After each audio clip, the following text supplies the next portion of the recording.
Hey guys, and welcome to the Film Learnin Vlog show, where we talk about film, TV, effects, and basically anything and everything that's floating around this egg-shaped noggin.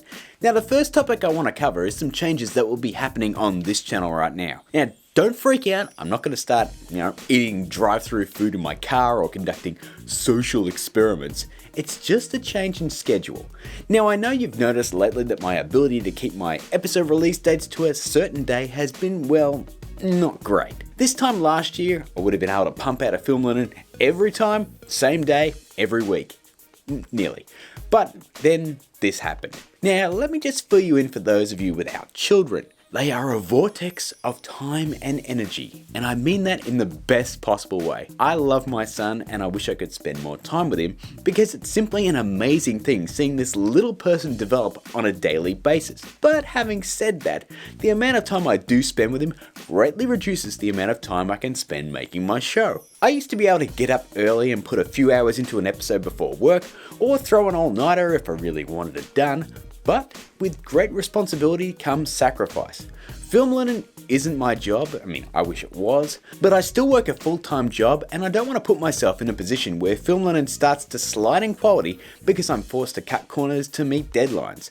I'm not willing to lower the quality of my work, and I know you guys won't accept anything less than my best, especially since the requests aren't getting any easier. So here's my plan. Instead of weekly, Film Learnin comes out every 2 weeks, with a teaser a few days earlier as per normal, and on those in-between weeks, the vlog show airs. There might even be a quick tip show on those weeks as well. This will give me the time I need to make the episodes to the same standard we're all used to, and it'll also give us a new way of speaking to each other, because I want this show to be a dialogue between us. So if you want to see stuff like Wolverine claws, flash lightning throw, and that Quicksilver slow-mo, I hope you support the new schedule. And guys, please let me know what you think down in the comments, because you are the lifeblood of this channel and I want your input.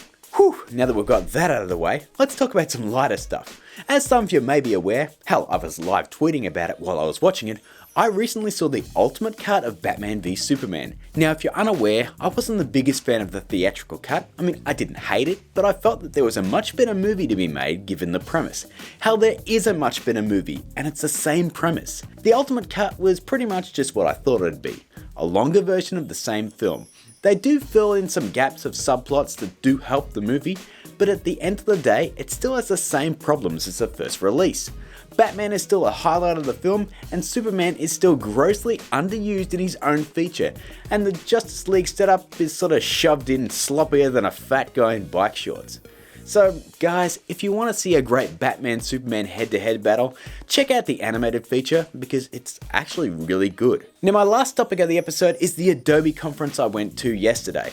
This is one of those events where they show off all the cool new features and cool stuff you might not know about. Now, while they did have some cool stuff that I will make quick tips about later on, like updates to Adobe Audition and some quick 3D inside After Effects, for the most part, it was dedicated to web design and app design, and it had like 2 guest speakers that both talked a lot about what they do, but not about the Adobe products they actually utilize, which I found weird, because if you're going to invite someone to speak at an Adobe conference, shouldn't they at least talk a little about the Adobe products they use? I will also mention that I attended the same seminar 2 years ago, and it was almost beat for beat the same stuff.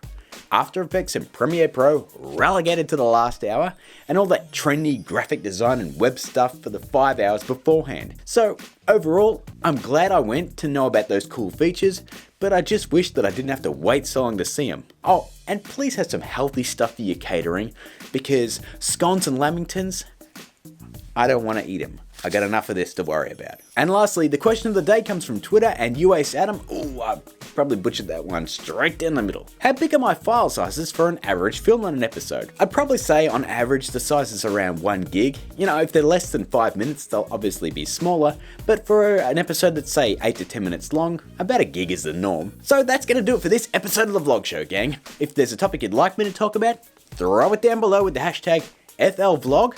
Don't forget to throw me a like, hit the subscribe button, give me all the love on the social media crap above the old melon, and until next time, keep learning.